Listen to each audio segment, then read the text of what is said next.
mental health and physical medicine to offer patients the best chance at using the leading edge supportive care to fight cancer and live the life they were intended to live.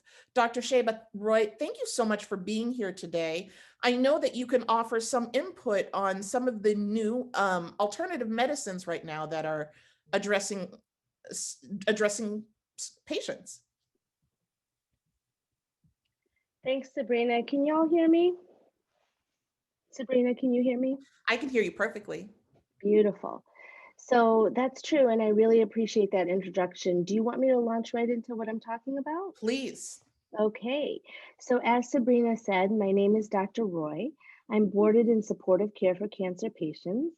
I'm excited to be invited by Minerco and EXMT to educate on the possibilities and potential of psilocybin and CBD as part of this leading edge conversation. I run a multidisciplinary clinic in Michigan called Associates of Integrative Medicine that brings together nutrition, energetic medicine, natural therapies, and mental health. Our counselors are both master's and doctoral level, and their job is to see those struggling with grief, loss, PTSD, trauma, cognitive disorders like traumatic brain injury, dementia, ADHD, ADD, spectrum disorders, anxiety, and depression, and help them to experience transformational healing. We see everyone, but the majority of our patients are cancer patients. Half come to us stage 4, yet we see extraordinary outcomes where people are able to live for years because of their willingness to consider the power of a holistic approach that uses nutrition, mental health, and natural therapies in achieving their health goals. CBD and psilocybin are just ahead of the leading edge of natural medicine, and they could be in our future. They could change the way we look at healing and health. I want to emphasize that I do not endorse the use of illegal drugs, nor do I have any professional, personal, or financial relationship with companies that produce CBD, or psilocybin. But I do want to say the word psychedelic comes from the Greek psyche, meaning mind, and delos, meaning to make clear or reveal. So perhaps in lifting this curtain a bit today, I'm here not to endorse, but to spark your curiosity and to help you to change your mind about what is to come and what could be. Did you know that newborns can smell colors and taste words? When we are born, our brains are what we would call neuroplastic. It means we are constantly making connections and building new neural pathways or freeways of information sharing in the brain. In other words, the way we perceive ourselves as individuals in the world developed over the first 6 or so years of life by building a network of connections in the brain. This makes young children pretty powerful or pluripotent. They can think, be, believe, or create anything. Children live in the present moment. They can fall in love immediately with anyone and anything. For this reason, they are in the Hindu faith considered a living manifestation of the divine. Between 6 and 12, what comes online for all of us and gets super, super strong is our default mode neural network. This is a well formed, robust superhighway between the front part of our brain and the back part of our brain. It's the part of the brain that defines the self, other selves, time and space, past and future, and it orients ourselves in that. It's our narrative, in other words, about the world, our judgments of ourselves and others. It's what people call monkey mind or inner chatter. It's the part of your brain that's chit, chit, chit, chit, always on. After 12, that part of the brain is where we function from at all times. When we are young children, we are all love. We are connected to all living things and all to us. But as time goes on and our caregivers, teachers, environment imposes onto us their narrative, our neural network around our own place in that story becomes inflexible, rigid, and well worn, like a road you always drive on to get back to the idea of who you think you are. We lose plasticity, the ability to form new networks, the ability to think like a child, to be curious, to be open, but most of all, we lose connectedness. Ultimately, this is what most mental health distress is about: fear, anxiety, trauma. It's about the disconnect between the self and others, and the story or the neural network that we have told ourselves about that disconnect. And the climate we live in exacerbates this problem of self. We are experiencing a mental health crisis nationally and globally, as Sabrina just alluded to. COVID has changed the way we experience ourselves and each other. People are financially stressed. Domestic violence victims are quarantined with their batterer. Elders are isolated and vulnerable populations sequestered. People cannot be with the people they love. They cannot even die with the people they love. And social distancing has changed the way we use touch to heal and to communicate. 1 in 4 adults right now are reporting depression and anxiety. It's a perfect time to revisit the conversation about psilocybin. There are about 200 varieties of mushroom that have psychoactive potential. We commonly refer to these as magic mushrooms. They have been used for over 6,000 years, before the birth of Christ for sacred and ritual purposes. For a period of time, they've been stigmatized, meaning had a bad rep. But now they are moving to the leading edge of a conversation around how to achieve transformational healing. Johns Hopkins School of Medicine Department of Psychiatry has been conducting probably the most exciting research about psilocybin. They have been conducting studies with over 400 human volunteers looking at cancer, end of life, addiction, and major depressive disorder.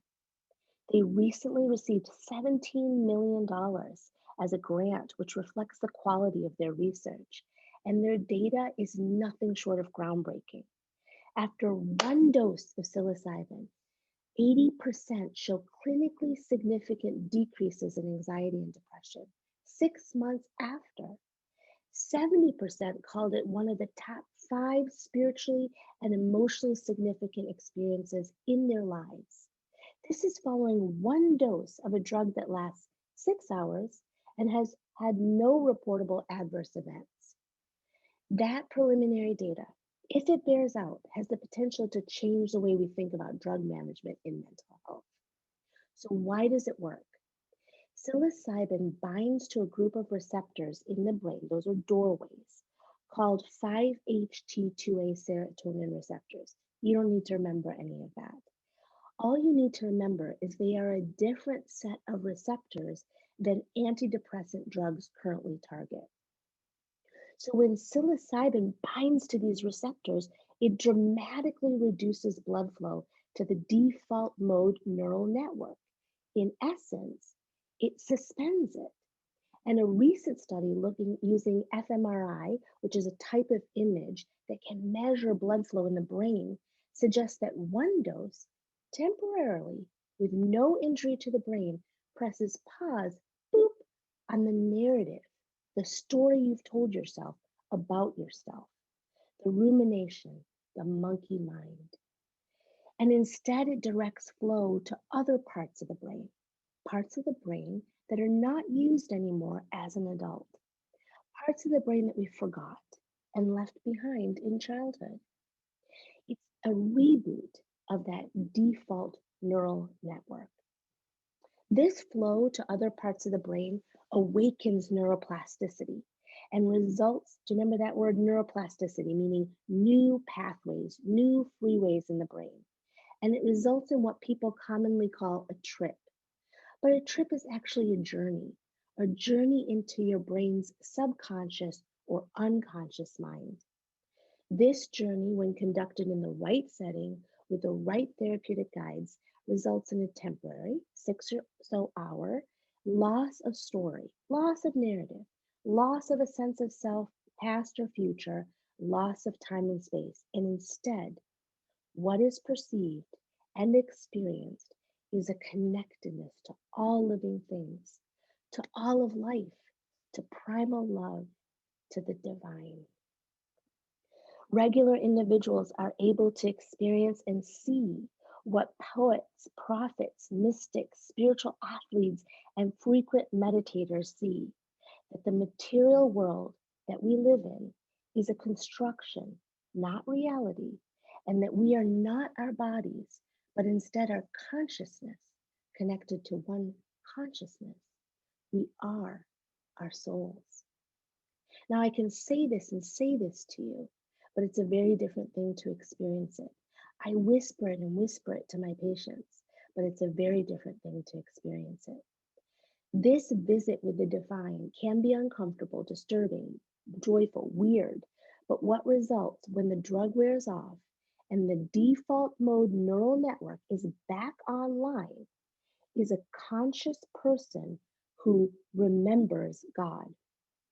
Another way of saying this is that the person has a conscious awareness now of their connection to all living things, to life itself, to divine consciousness, and to love. People develop an inner sense of peace, calm, and wellness because they know something they unlearned when they grew up. So I'm going to speed forward just a bit because I'm getting a note that we only have a couple minutes left.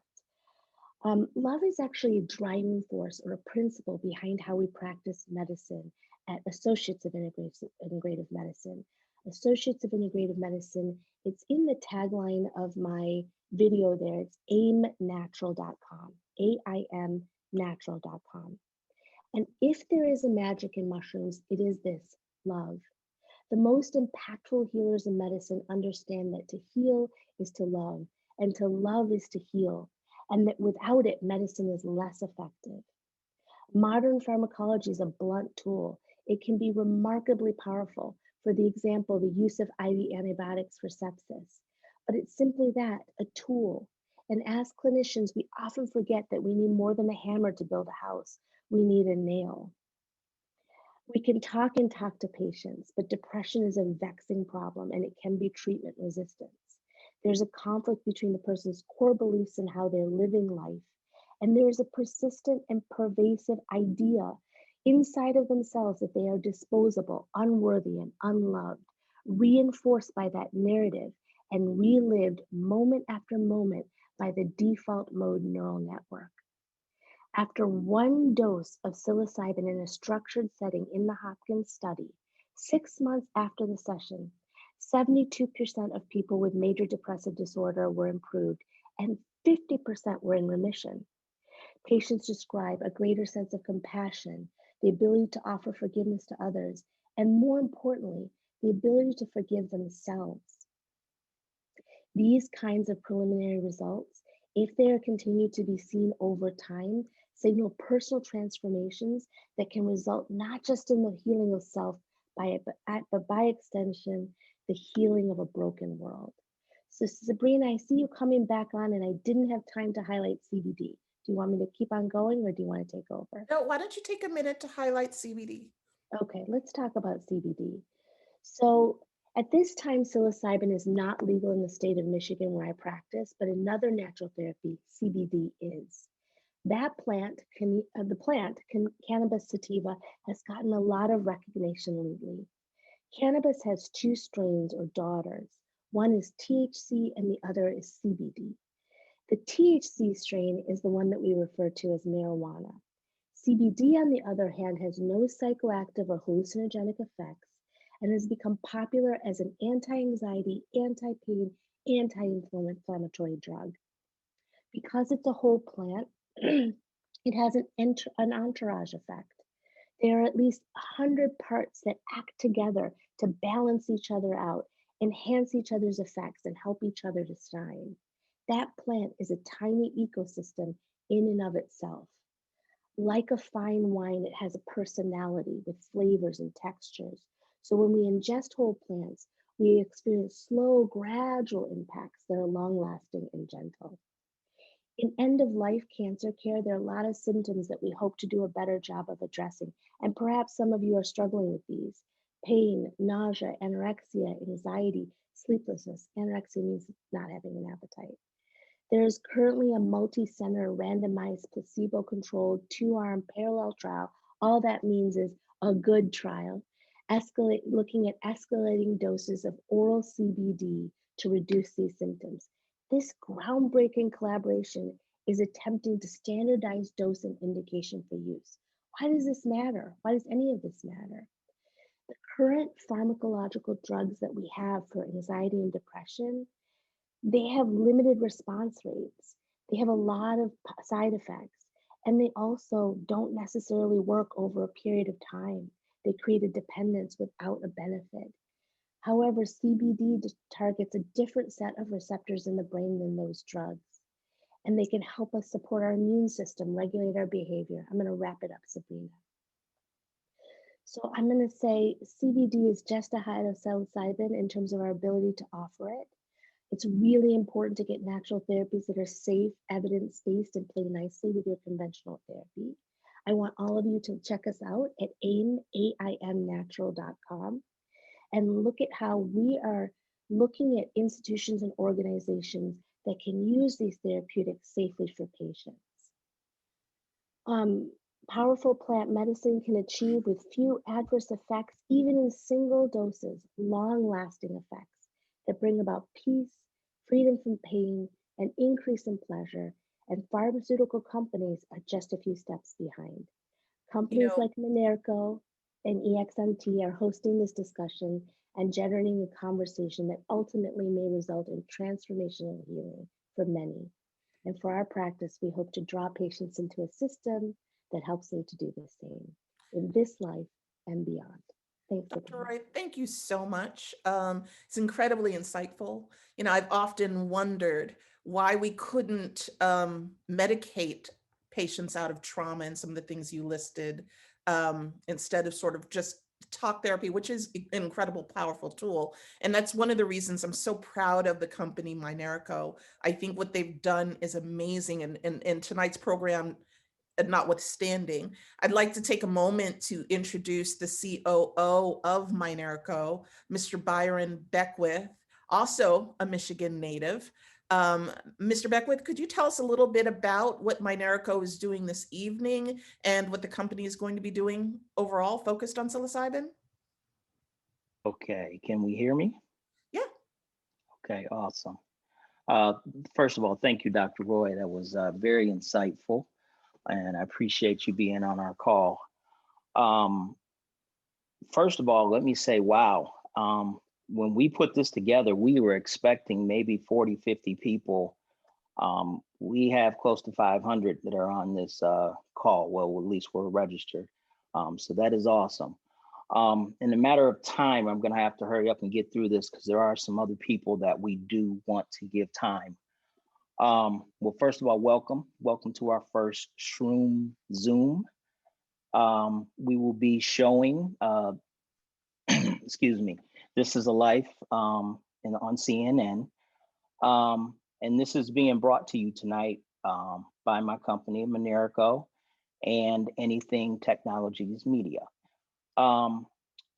First of all, let me put a disclaimer out there. This is not an investor call. I've been getting a lot of emails today. But what it is it's about health and wellness, engaging the conversation with our community.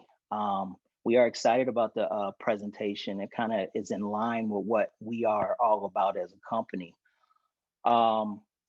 We Our purpose here is to bring the information and educate people about the health benefits of psilocybin and the ways it's being currently used to help people. Dr. Roy alluded to some of them. Treatment for post-traumatic stress disorder, for anxiety, addiction, ADHD. There's a myriad of things that psilocybin have been shown to be effective in.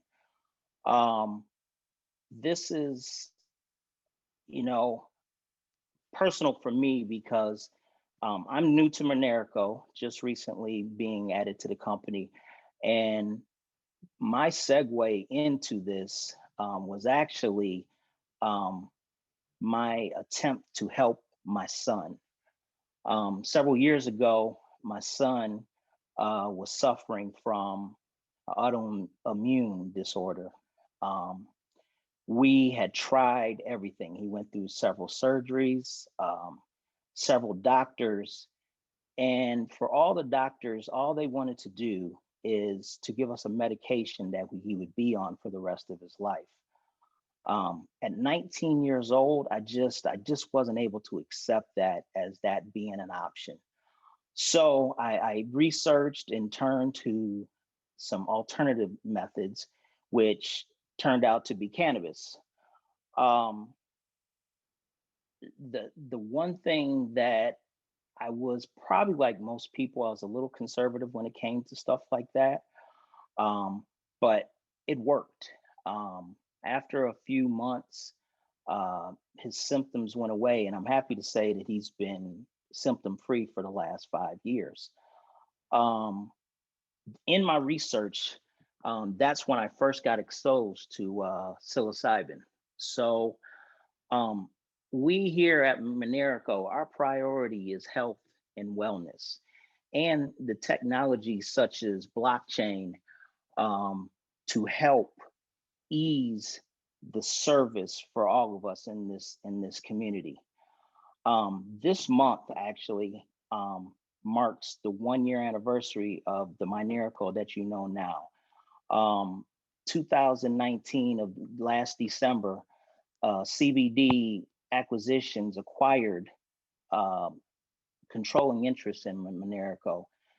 Um, and we are focused, like I said before, on dealing with health and wellness. That is the mission of our company. Um, excuse me. So we have had several struggles this year. Obviously, with COVID, I think it's affected a lot of people as well as businesses, but we have been able to push through that. Um, we have worked to get our systems in place. It is a daily struggle, obviously, to do that. We are unable to travel to some of our sites and so on the things, but we are pushing through that. We were successful in getting the financials cleaned up for the company that we acquired. Also about getting active on OTC. Um, the next things that we started to focus on first is the production. So the production and growth of psilocybin mushrooms in the legal markets such as Jamaica, Oregon, and Vermont, with the primary focus on psilocybin and all of its health benefits. We have acquired a 12-acre parcel in Jamaica, and we have also signed a letter of intent with Lazarus Holdings to partner in a licensed cannabis facility in Jamaica, as well for them to serve as our growing team for our mushroom farm. The next thing we focused in on was processing and developing. Um, our operation, and this is my focus as the operations manager, um, our operation will produce microdose tablets in the legal markets. We realize that we can't grow everything, but we can serve as a processing point for growers. Hold on one second. Can you still hear me, I Sabrina? can hear you. Okay, sorry. I actually tapped my my AirPods You know, and I want to, you know what, while you're doing that, I want to introduce Lee Castor from mhm. EXMT, because, you know, I think I'd love for him to come on board and say hi. And then I want everybody in this room to know that we're actually going to stream the CNN show right here in the Zoom. And then following the CNN show, we have even more amazing people. We actually have our farmer, Mr. Paul Hunjan of Lazarus, down in Jamaica right now. He's going to have some really insightful conversation to talk about some of the growing that he does. And we also have Dominique Muhammad, who is a user, a prolific user of psilocybin, and can speak to some of the benefits personally that he's experienced. And then we can also open the floor up to some Q&A. But Lee, I really would love for you to just say a quick hello before we toss to the show. Lee Catterman, founder of Sonoran Flower and Hemp and CBD Company. He's recently appointed the CEO of Anything Technology Media Incorporated. Lee, I thank you so much for co-hosting today. This is a very important day. We just really wanted you to say a few words before we jumped over to CNN. Yeah, thank you for, well, first of all, can you guys all hear me? I know I had issues earlier. Um, and thanks to the doc, she was great. She Amazing. brought us all a lot of useful information, and I really appreciate her being on the show. Um, I, I'm from Sonoran Flower. We have a CBD company that we basically we're from seed all the way to finished product sales. So we specialized in feminized seed genetics up to, I have like tinctures that people can take. We do a great muscle cream. And one thing that's been really great for this COVID season has been this immune spray, which is made from colloidal silver. And everything's been just going really great for us. Well, thank you. You know, co-hosting today means a lot. I know our success is only enhanced when we can stand by companies such as your own.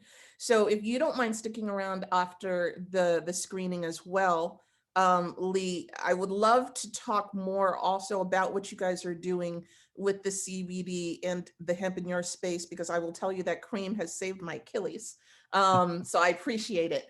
But I think it's time to actually bounce over to CNN. And I think we're going to all have a lot more to talk about after the show, but we are going to keep the chat open.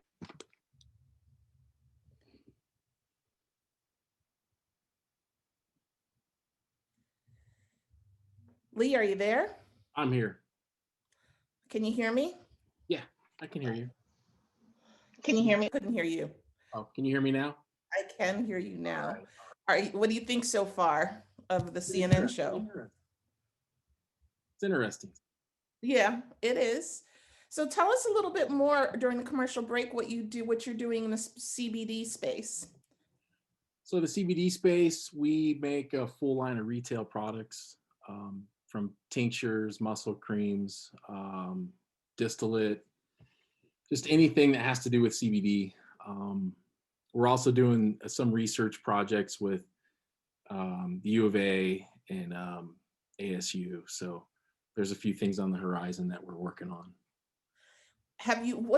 When do you think the tidal wave of acceptance has sort of happened for CBD? I see a huge acceptance in the CBD end of things. I still see some resistance in the marijuana side of it, but the CBD side, I see just in personal experience, I see parents at my kids' schools that have anxiety problems and ADHD problems, and they'll try our product and they come back and they're like, "This is amazing! It works." Yeah. Mm-hmm. That's great. That's great to hear. I love it. That's one of the reasons I got involved. The show's back. Let's go back and we'll come back and right after. Everyone, I am so excited to introduce you right now to Mr. Paul Hunjan. Am I saying your last name correctly, Paul? You are. You got it bang on. Paul is a grower. I know we had several questions for you right before the show, but I'm wondering if you could tell us a little bit about what you do, what you grow, and then, again, we will reintroduce you again right after the show, but I'd love to take advantage of these commercial breaks and have people get to know you a little bit better. Yeah, sure. Great. Good evening, everyone. Good evening, fellow Canadians and Jamaicans. My name is Paul Hunjan. and I am the CEO of Lazarus Holistic. We are a cannabis farm in Runaway Bay, Jamaica. If you know Jamaica, we are right between Montego Bay and Ocho Rios. You know, I have my family has a place right near Sea Castles Resort down there. So Wow. yeah, Yeah, so you're growing mushrooms and cannabis? correct. Yes. We are growing 4 proprietary strains of cannabis. So what we've done is we've taken popular strains, and first we acclimatized them to be able to grow in Jamaica, and that's one of the problems that a lot of farmers have. They will just try to grow whatever grows in North America, or like the big strains that were in California, in Colorado, and they just took them down there and said, hey, if they can grow there, they can grow here. Not true. Mhm. They have to be acclimatized, and you have to do it right to start growing them. They won't grow as big, and they won't grow as potent. And the next stage is to hybridize them with some local popular strains, which we have done. So now we've got 4 proprietary strains that we are growing. And I heard you just signed a deal to grow from Minerco. Correct. Congratulations. I mean, for Yes. all of us, actually. Yep. We signed our first phase, which is a letter of intent to do some partnership on some cannabis growing, and also for us to partner with you on mushroom growing. Yes. Now, We are people open to the growing in Jamaica? Is it open for growing?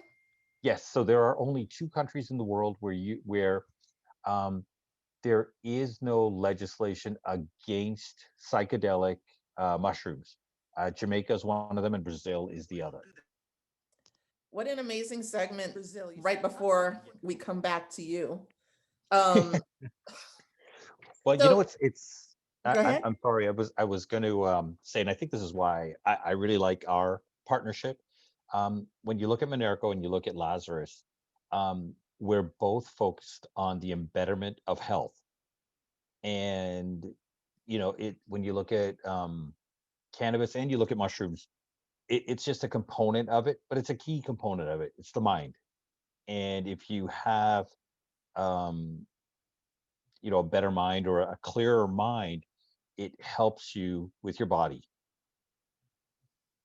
So it's funny because my wife is a personal trainer, so she always talks about that's the second component to it, right? If you don't Yeah, have a clear mind, you can't get a great workout. yeah. So it So, all kind of ties it together. so you initially hailed from Canada, right? Correct. I'm born and raised in Toronto. And so how do you Um, end up in Jamaica? Are you following where you can grow? Is that what led you down there?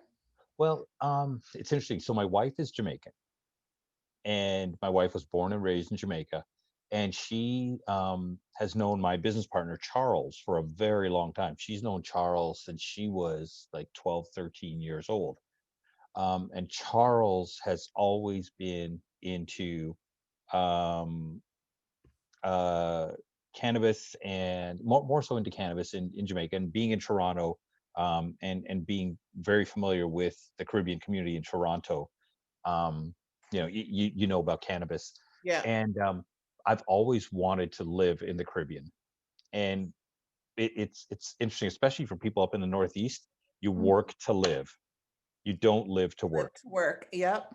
and you've got to be able to enjoy your life and not just work. And part of it is the mindset.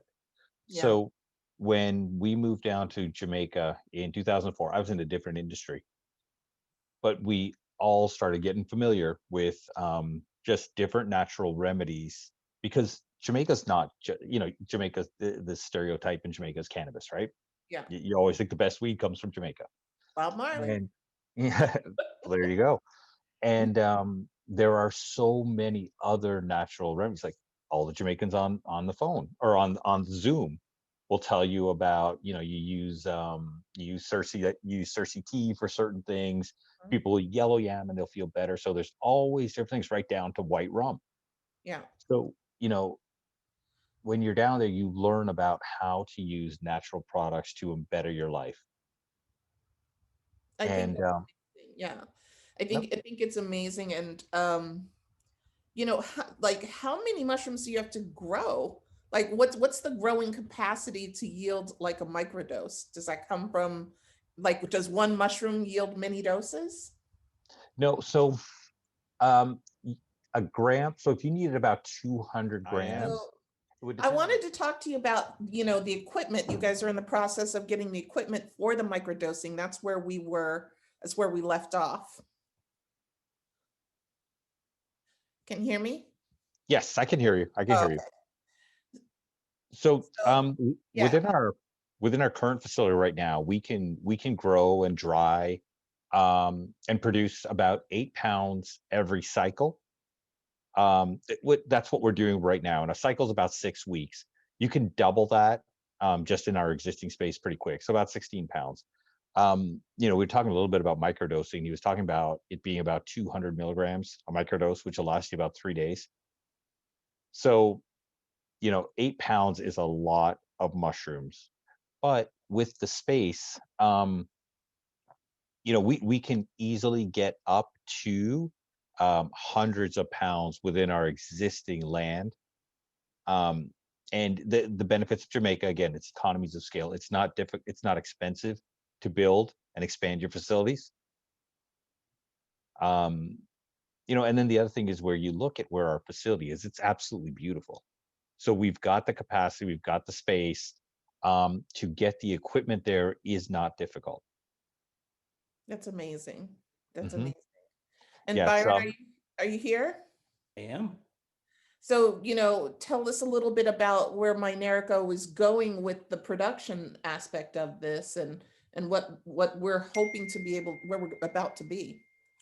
Yeah, I was just trying to get to that when we were pressed for time, but Mhm. it's been a lot of great information. Where we're at, our focus is going to be producing the microdose capsules and tablets. Um, and as far as our processing um, in Jamaica, in beautiful Jamaica, I Mhm. will definitely say that it is beautiful. Um, we will not only do our own production, but we also plan on offering the services to other growers to convert their product into tablet capsules, tinctures, and other psilocybin products for them. Um, we are in production right now and getting our factory together. Our plan right now is to have the capacity to produce around 1 million tablets or capsules a day. So we do have the ability, and to Paul's point, there isn't in a microdose. You're talking about typically about a tenth of a gram in Mhm. each capsule. So you can just imagine how many pounds. It's not a lot of pounds in order to produce the tablets. So we will definitely be able to produce that type of capacity in a very short period of time. Yeah. Um, And Byron, can I add one thing to what you're saying? mhm. I think also the other thing is looking at the variety of mushrooms, and where I think our partnership is very strong is both of our missions is to build a better mushroom, which will then produce a better product. And when I say better, um, it I think it's all relative to what you're trying to solve for. So as we've been watching the show, you've got a lot of PTSD, you've got depression. So it's building a better mushroom for the right ailment that we are trying to So help resolve. very, Yes. very exciting to have all of you guys here. And I know, Paul, I really want to get right back into talking about some of the things you were speaking about, but I'd really like to introduce Mohammed. Um, Mo, do you like to be called Mr. Mohammed or Mo or Dom? What do you prefer? Ah,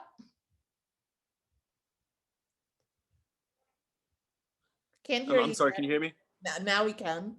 All right, thank you. No, you can call me Dominic or Dom. Yeah, thank you so much for being here, Dom. Thank you. Everybody, I'd like to introduce you to Dom, who we wanted to have someone on the show, on this program, this talk. I'd like to call it more of a conversation tonight that brought everything full circle. We started with Dr. Sheba talking about the medical community really starting to take a look at psilocybin and the things that Minerco are really moving forward in. We talked about the amazing alliances and partnerships that we are building with gentlemen such as Lee. And we would love to circle back and talk, Lee, more about some of the CBD and hemp products that we were talking about. We've introduced you to Byron Beckwith, who is the COO of Minerco, who can, expand a little bit more about what we're doing over here at Minerco. We've talked to our farmer, Paul. We've just signed our partnership down there. And we also have Dom with us. Dom is someone who has been using psilocybin for a while for a various amount of issues. Dom, I really wanted to get your opinion on what we saw on Lisa Ling's CNN special, Psychedelic Healing. And maybe you could talk to us a little bit about what led you to take it and what some of your experiences. Okay. Well, my first experiences with psilocybin and also Lisa Lang's mention of ketamine was early on, actually in college, where I was actually at a very confusing, low, high pressure time in my life. It wasn't until like I had a roommate that talked about it, and at that time I was so like straight and narrow, and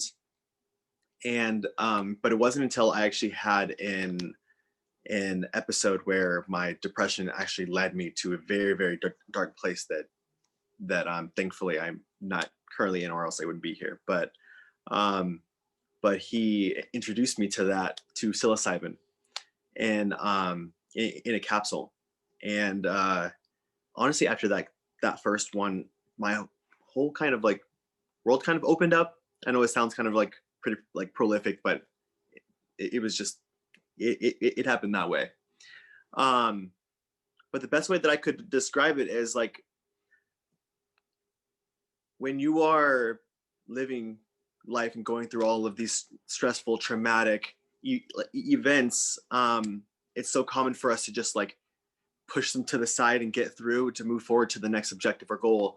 And we don't necessarily get rid of like our cookies, like they mentioned, when your computer's going slow, you kind of have to work through things. And under the effects of psilocybin, it almost felt like the neural passageways were almost clear for you to be able to navigate those thoughts and feelings and just learn how to deal with them in a better way. So honestly, I can partly attribute my current life with and because of psilocybin.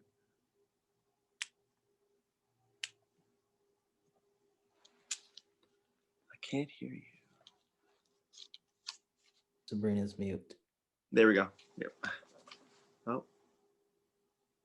Do you relate to some of the experiences we just saw from people taking it? Directly. Yes. Yes. I actually wasn't expecting to hear the segment on the effects of ketamine, and also the well, really honestly the effects of ketamine as well, but the psilocybin, as far as the treatment for PTSD, and I come from a pretty extreme childhood that we wouldn't even have enough time to go over, but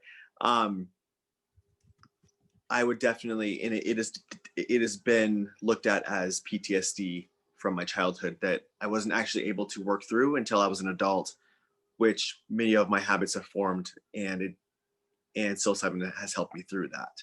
So the PTSD and depression has definitely helped or been lessened due to psilocybin. And we are about to get to some questions from the chat.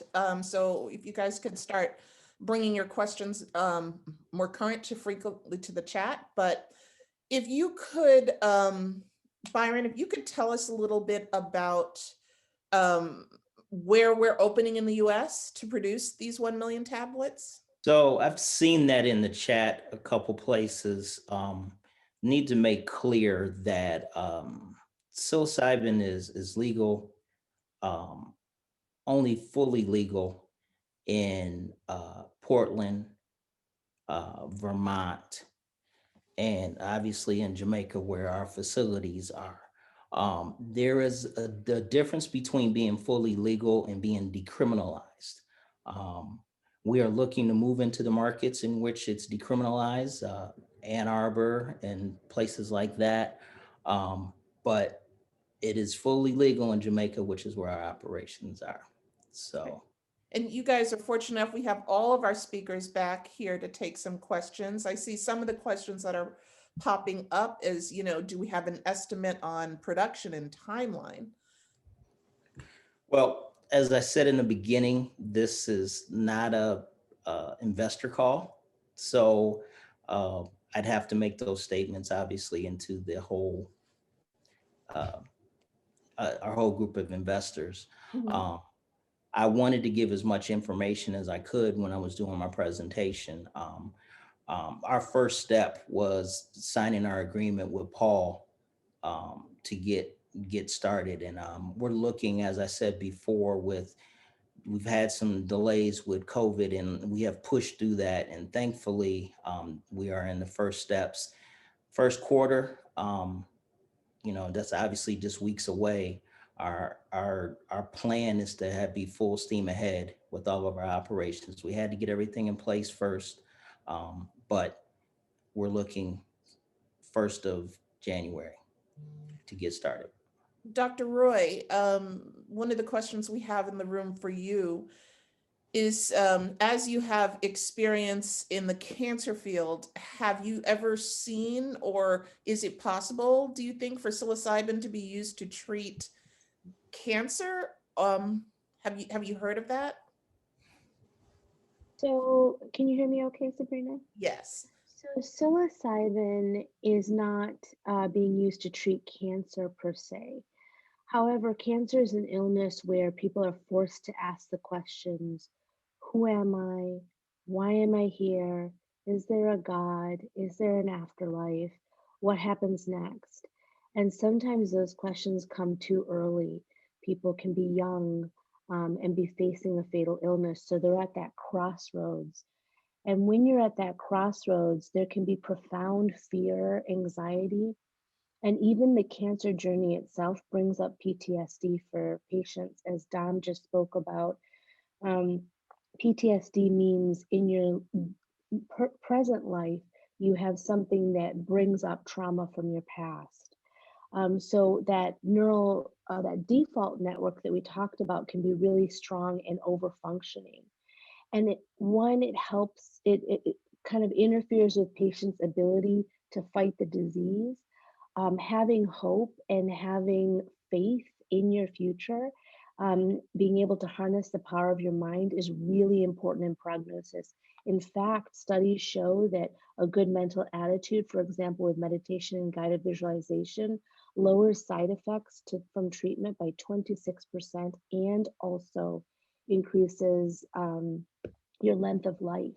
So, what psilocybin can do is it can help a patient actually um, tap into that connectedness to others, that one consciousness, and even journey into their body and find and visualize their fear and dialogue with it and even release it so that they can be in the present moment and live their life today.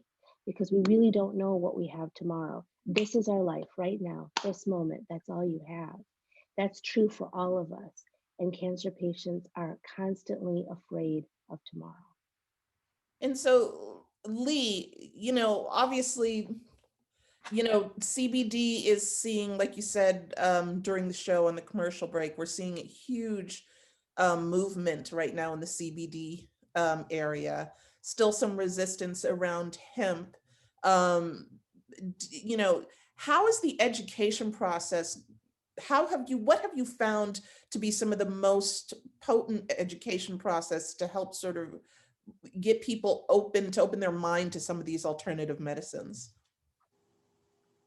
The biggest thing, am I on? Yep. Okay. The biggest thing has been word of mouth, just people who have tried it and coming across somebody else that is having the same problems. And then they're, oh, this is what I tried. You should give it a shot. That's where I've seen the biggest growth and the most acceptance with it, because it does have a little bit of a bad rap still, being part of a, you know, sister, cousin, whatever, to a marijuana plant. So some people think they're taking drugs, but yet it's all natural and there's no psychotic effect. And once they start taking it, they realize that it's a great product.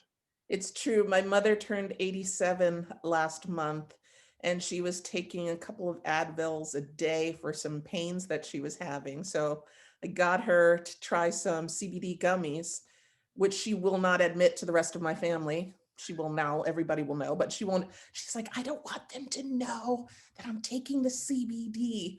But yes, she says she hasn't had any pain since she's had a CBD gummy a day. So, you know, I'm just grateful that some of the that people are starting to become more open to such a, I think, a more natural alternative to some of the pharmaceuticals that we have out there. Um, I you know, got something I wanted to say that I would want to pose to the panel that we've assembled here. I think one of the things that they talked about is the stigma. To your point that you were just talking about, um, and this is for everybody. With all the other drugs that are pushed on people with impunity, I mean, um, companies like Pfizer, just to obviously they're in the news right now. But we've all heard that commercial at 4 a.m. Have you and one of your loved ones taken this drug? And it's just amazing to me that psilocybin, cannabis, CBD, all of those things have been proven to help with various ailments. But people still have this morally wrong sense about these things. What do you guys think it's going to take in order for us to get past that? I mean, does it have to be the cure for cancer in your case, Dr. Roy? Does it have to be, a cure for Alzheimer's? What do you guys think it's going to take for us to get past the stigma? I know CBD has gotten there, but we still have a long ways to go. What is you guys' input on that? I think it's going to be time, because if you had a chart and you could look at it, um, it's time and awareness, right? And if you put some of those synthetic drugs like opioids and all that sort of stuff, um, opioids have been around for a long time, and people now are starting to say, hey, they're bad. And people said it before, but it's always kind of ease of getting them and all that sort of stuff. And stuff such as CBD, THC, psilocybin, even functional mushrooms. Um, there was always a stigma attached to them, but with time, you're seeing the change, and it's going to take time, and it's going to take stories like Dom's stories like what we saw on the special on CNN.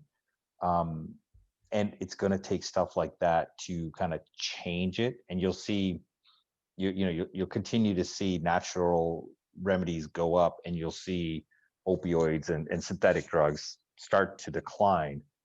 The one problem there is the money behind synthetic drugs or opioids and all that sort of stuff. That's billions and billions of dollars that will continue to advertise those. It's going to take the stories, and how the natural drugs are better, or they do the same thing, and you don't have addiction, all that sort of stuff. That's our thought. You know, I know you touched on this, Byron. We were talking about the blockchain token SHRU and how we're up on 7 exchanges right now. And by the end of Q1, we think we'll be up on about 5 more. And the purpose for that really is that, correct me if I'm wrong, sometimes still at points of purchase, it's difficult to purchase cannabis or some of the alternative medicines using a bank card. So we're looking at blockchain. Correct. And I also want to say is that, we are a new company with new ownership. And, there's I see a lot of things flying in the chat here. We are going in a new direction. I know a lot of people have seen, our Twitter information going out there, obviously talking about what you're talking about is Shrew, which is our blockchain. And yes, right now we're on um, uh, 5 exchanges, and we look to be it's on 12 by the end of Q1 of 2021. And yes, because it is decriminalized and you are able to use and purchase in certain areas, it is still federally illegal, which means that you cannot purchase with your debit card, your credit cards. So for some of the providers, that is a challenge for them. So they will be able to use this blockchain technology that we are developing that will be available in Q1 of 2021 in order to make those transactions. So I think that's going to be huge. And I know that's one of the hurdles is that it still is the federal legality of things. But we do see the progression happening. What's happened in November, in certain areas, and there's a lot of places that it's on the ballot as well to decriminalize psilocybin along with cannabis and other things. So, but yeah, that's what we're looking at. Byron, if I can add to that, decriminalization right now for psilocybin is, I don't think it's fully decriminalized, but in Canada, they're about to decriminalize it. And then in Spain, they're also working on decriminalizing it fully. Right now, you can use it for medicinal purposes. So other countries are seeing the benefits of psilocybin. In addition to that, when you look at the pharmaceutical companies are spending $200 million a year on R&D towards psilocybin medication. So to the previous question that we were talking about, oh, thank you, Ali. It'll be revised in 50 days in Canada. You've got companies like Johnson & Johnson that are putting $50 million a year into psilocybin research. You've got companies like Compass, which is a European-based company, that's putting $80 million a year into it. And you've got 12 other companies, of which I think 4 or 5 of them are US-based companies that are spending a lot of money on psilocybin research. So it may be illegal now, but there is a lot of push from other companies, but from major drug companies in the US and globally to help produce medicine using psilocybin mushrooms. So like I said, it's time. It's going to happen. So Paul, can you, I just saw something pop up in the chat. We were trying to draw the line between illegal and decriminalized. Can you give the full definition of what that means so that our Sure. people can understand? So there's a difference. So decriminalized means that there was legislation or laws to say it was a crime to own or to take a certain type of drug, like a Schedule 1 drug, which psilocybin is. In Jamaica, there never was any laws against any form of mushroom, whether psychedelic or edible or functional. So there's never been laws in Jamaica against mushrooms. And then you go all over the world. A lot of countries have psychedelic mushrooms as Schedule 1, but not all countries do. Brazil is like Canada. The Netherlands is you can have truffles, psychedelic truffles, but you can't have psychedelic mushrooms. Spain, you can use them for medicinal purposes. So the rules vary. Canada means decriminalized because it was a Schedule 1 drug in Canada. Now they're taking it off the list like they did with cannabis. Mhm. And so, first of all, to our speakers, I'm going to ask you if everybody has any last words, but to the audience, if you guys could use those little icons, reaction icons on the bottom, and give us a clap if you really enjoyed this conversation that we had and would like to see us hold more. And please encourage all of your friends to become a miner. But I would like to come back to our speakers to see if you guys had any last thoughts. And Dr. Sheba, I know we could have all listened to you for a good another hour. You put everybody at ease when you were speaking. Any parting words for us, starting with you? Yeah, I think that I think some of where the direction that the conversation is going is true. It really takes people pushing their legislators. So getting familiar who your representatives are and writing to your representatives is the way that we see changes happen.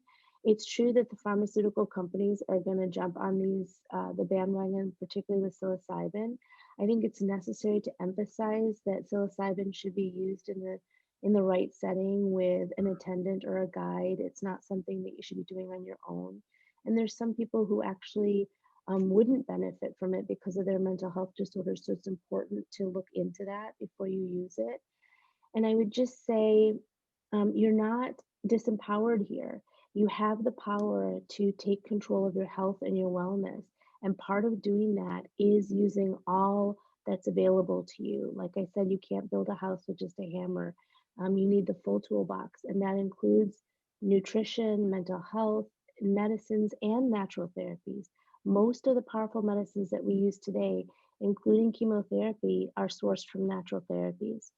I think part of how we move the discussion forward with doctors is not being on one side or the other and being able to translate that information so that doctors aren't so uncomfortable with that dialogue. And that means being able to speak their language and them speaking ours. I want to wish everybody the best of health and thank you for letting me participate today. Thank you Be so well. much, Dr. Roy. Thank you. Lee, so many Yes. comments in the chat on how happy you look. Like Like Elf says, smiling's my favorite, you know. But any parting words for us from you? Yeah, I really appreciate the opportunity, and I've seen these products just help numerous people. And one story that really just stands out that I want to share with you guys is I have 7 kids, but one of my daughters, she's 21. She has a Frenchie. So this is a expensive dog that's been inbred and whatnot. But I guess they have problems, neurological problems at about 2 to 3 years. So a few months ago, she sends us a picture and she's like, Walter's paralyzed. And so this dog was scooting around, couldn't move his legs for probably his rear legs for like 3 weeks. So she ordered a little wheelchair for him off of Amazon. And I said, why don't you try giving him the full dose of CBD that, like a human would take. So she started doing that. And I said, but video it, because if this does work, this is amazing.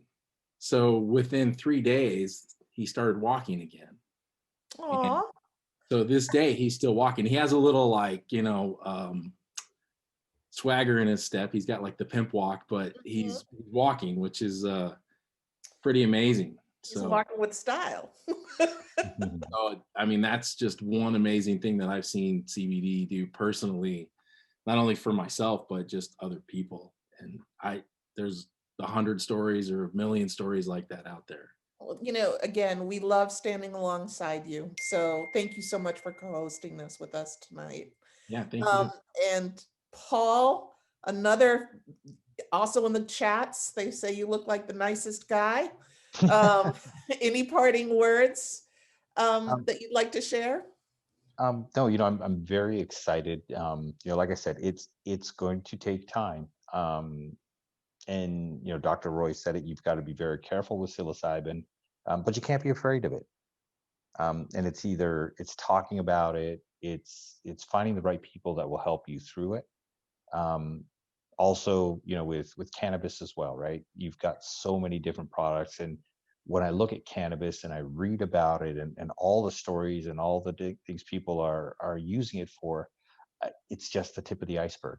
Yeah. These are natural products. Like if you look at Chinese culture and how long they've been using mushrooms, it's been thousands of years. And we will get there. It's just patience, it's education, it's learning, it's science, and it's partnering. So I'm very excited about where we're going. We are too, Paul. And Dom, we didn't hear that much from you today, but we will be, I'm sure, holding another one of these with you. I think a user's experience, obviously CNN thought it was important. They just did a whole hour Yeah. focusing on that. So, thank you so much for being here. Any parting words? Honestly, it's just very exciting to be on this new frontier, because I mean it's been a long time coming. It's been too long. So I'm just excited to see what this ripple is going to make in the future waves of what will be modern medicine. I just saw a comment pop up that said, "Thank you so much for sharing a personal journey, Dom." And I agree. And I think, um, we talked earlier about what's it going to take, and Lee was like, time and patience and word of mouth. I think, having examples like tonight's show on CNN and having people like yourself that are willing to talk about your own experiences will be essential. So thank you so much for being here tonight. Absolutely. And Mr. Beckwith Byron, thank you. We Call are me so Byron. excited. I really love um, being aligned with Minerco. I just love what you and how you are steering the company and the alliances that you guys are making, the directions from the full cycle. So I just wanted to thank you very much for tonight. Do you have any parting words? Well, I want to say thank you, thank you, thank you. First of all, to everyone that participated tonight. I think I saw in the chat somewhere that people would be interested in doing this again. I think that would be a great idea for us because like I said, our biggest point is the education and opening people's minds to this. I want to thank all of you who've taken your time. It's late on a Sunday night, and I do appreciate you all taking your time to be a part of our panel. I think you guys were informative. My mother always taught me that when you know you're not the smartest person in the room, just be quiet and listen. So it was important for you guys to be the voice that people needed to hear. We have a long ways to go as far as the education and the acceptance, but I'm confident that our success is just in the horizon with this. And I'm wishing everybody health. That is very important right now. My son that I spoke about earlier, he is now actually recovering from COVID.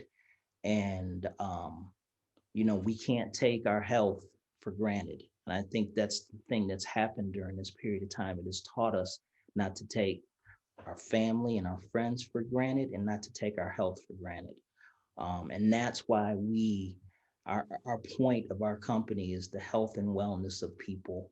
That's why I know we're going to succeed because that is what our premise is, and that's what where our direction is going. So once again, I say thank you to all of you all that took your time to be a part of our presentation. And I want to give a big up. Everybody's asking about you, Sabrina, and who you are and what you do. So you did an awesome job doing your hosting duties today. Sabrina is our communications director, so she does a great job at it. So you're a natural. Maybe we can get you a talk show or something in the future. The Mind Show. I'm going to do a minor show. Okay, all right. That's awesome. But once again, just thank you to everybody, and I wish everybody good health. And that's it. Thank you guys, and thank you to the room. We've had a spirited chat going. I can't believe that with this many people in a chat room, 98% of it was incredibly positive, and everyone wanted to see it come back again. So thank you guys. Thank you guys, and please stay healthy and have a prosperous new year.